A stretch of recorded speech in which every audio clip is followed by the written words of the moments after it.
اعجاز اسحاق خان نے یہ حکم جاری کیا تھا کہ عمران خان کے ساتھ جب بھی ان کی قانونی ٹیم کی ملاقات ہوگی تو جیل حکام کی طرف سے کوئی بھی دو نازل شدہ فرشتے جو ان کے دو محتاط اہلکار ہوتے ہیں، ایک ہماری جانب بیٹھ جاتا ہے، ایک خان صاحب کی جانب، اور ہماری تمام گفتگو وہ سماعت یا سنتا ہے۔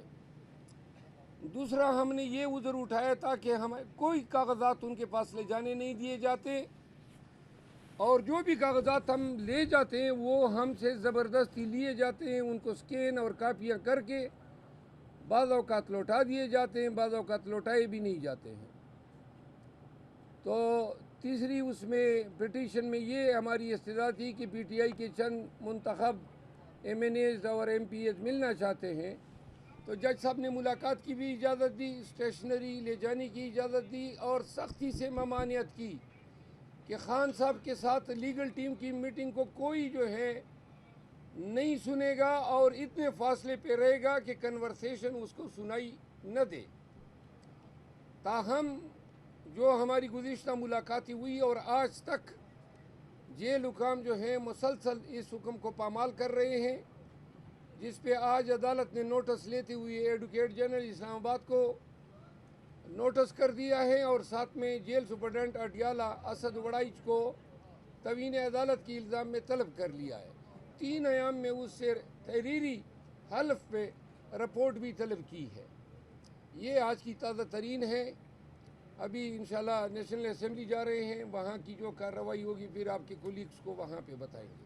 مروت صاحب، ہر انسان کے ساتھ 2 فرشتے ہوتے ہیں، آپ کہہ رہے ہیں 2 فرشتے ہوتے ہیں وہاں پر، ہر انسان کے ساتھ 2 فرشتے ہوتے ہیں، وہ ضروری نہیں ہے کہ ان کا ہونا۔ اور دوسرا یہ بتائیں سر کہ نیشنل اسمبلی جا رہے ہیں، کل بھی وہاں پر جھگڑے والا ماحول بنا، آپ کا فارم ہاؤس بھی گرا، گھر میں بھی چھاپا پڑا، لگتا نہیں ہے آپ کو کہ تھوڑا سا ٹھنڈے مزاج سے کام لینا چاہیے تاکہ آپ کو بھی نقصان نہ ہو؟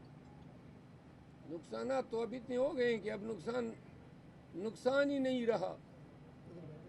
اب تو ہمارے ذہن میں کوئی بھی نقصان کوئی حیثیت ہی نہیں رکھتا ہے، ہم عادی ہو گئے ہیں۔ البتہ میں کبھی بھی آپ اپنے ساتھ کنورسیشن میں دیکھ لیں، آپ دوستوں کے ساتھ ہمیشہ، صحافیوں کے ساتھ، عام لوگوں کے ساتھ ہم بڑے ہی معتدل مزاج رہتے ہیں، لیکن ظلم اور جبر کے خلاف خاموش رہنا یا معتدل مزاج رہنا یہ بھی ایک جرم ہے۔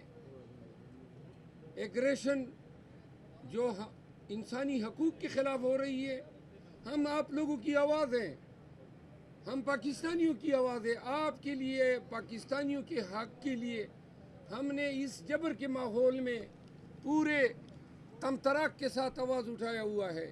آواز میں جب سختی نہیں ہوگی، استقامت اور اس میں گن گرج نہیں ہوگی تو لوگ شاید یہ سمجھے کہ آواز کمزور پڑ گئی ہے۔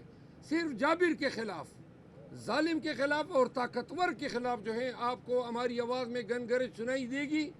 آپ شریف آدمی کو دیکھیں، اس کے ساتھ جب بھی ہم کلام ہوتے ہیں ہماری نظریں ان کے پاؤں پہ ہوتی ہیں۔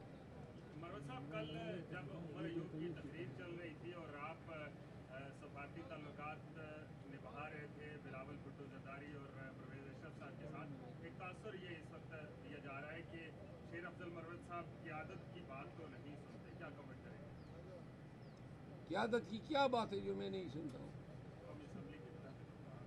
کون سی مطلب میں نے خلاف ورزی کی ہے اس پہ روشنی ڈالیں۔ سفارتی تعلقات کا میں جواب علیحدہ دیتا ہوں۔ آپ کون سی بات کہہ رہے ہیں کہ میں نہیں سنتا ہوں، یا آپ الزام تراشی کر رہے ہیں؟ میں نہیں کر رہا سر، سوشل میڈیا سے ایک تاثر وہ کدھر گئے شوکاز؟ اب تو نہیں جاری کریں گے؟ عوام کے مسائل کو آپ اسمبلی میں حل کریں گے یا ہر ہفتے آپ احتجاج کریں گے؟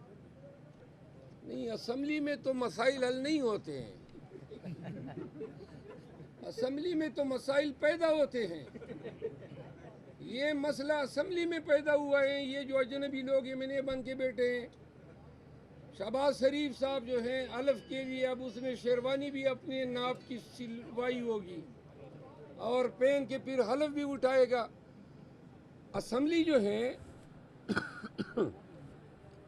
وہ موجودہ وقت میں اس دن اسپیکر کہہ رہا تھا کہ پاکستان کا طاقتور ترین ایوان ہے. اس طاقتور ترین ایوان کی آپ حالت زار دیکھ لیں. میں اس کا ممبر ہوں. کل نہیں پرسوں پنڈی کی پولیس دن دہاڑے غنڈوں کی طرح سڑک پہ میری گاڑی کا راستہ روک کے کھڑی ہو گئی, بندوقیں اتار لائی. اب کیا جرم ہے میرا؟ سڑک پہ نہیں جا سکتا ہوں. یعنی کہ آپ سوچیں نا. اور پھر جب میں نکلنے لگا تو گاڑی کو ٹکر بھی مار دی. حضرات, جب کوئی ظلم کرتا ہے نا تو ظالم کے آگے کوئی نرمی سے بات نہیں کرتا ہے. پاکستانیوں نے سب نے اگر 9 مئی کے بعد ظلم اور جبر کے خلاف آنکھیں نکال کے کھڑے ہو جاتے تو یہ خوف کی فضا کبھی پھیلتی ہی نہیں.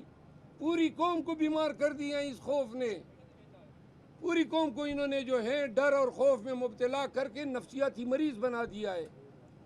ہمارا فرض ہے, آپ کا فرض ہے کہ ہم اپنے بیانات سے, اپنے اقتباسات سے, کوٹیشن سے, اشعار سے قوم کی سائیکولوجیکل تھراپی کریں. یقین کریں ان کو سالوں لگیں گے اس خوف کی فضا سے نکلنے میں. سفارتی تعلقات کی بات کی. گزارش یہ ہے کہ جو اسپیکر تھے سابقہ, اس سے میرے زمانے بھر کا ایک لمبا عرصے دراز سے میرا تعلق رہا ہے, وکالت کے حوالے سے بھی رہا ہے. ان کے ساتھ سلام کلام کیا. ایک طرف آپ کہتے ہیں ہر وقت لڑتے ہو, جب میں کسی سے سلام کلام کرتا ہوں پھر اس پہ بھی آپ کو اعتراض ہو گیا.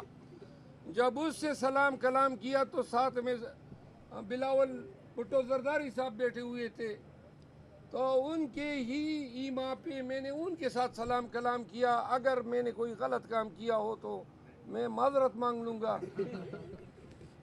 مہربانی کرو نا, یا مجھے سنیں نا, جینے نہ دو. میں عرض کرتا ہوں نا, آپ نے وہ عطا تارڑ کے وہ نعرے سنے کل اسمبلی میں, جو غلیظ زبان نعروں میں وہ استعمال کر رہا تھا, اور پھر آ کے ہمارے سامنے اس طرح اڑنچو ہو رہا تھا.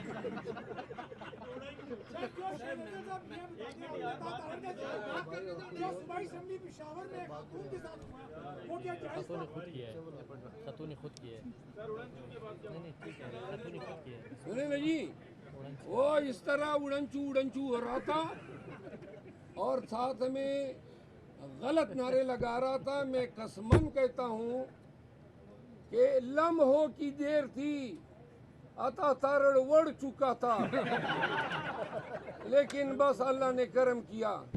آئندہ یہ کر لے, اسمبلی میں اس طرح غلط کلمات نکالے تو انشاءاللہ پھر یہ اڑنچو نہیں ہوگا, ڈینچو ہوگا.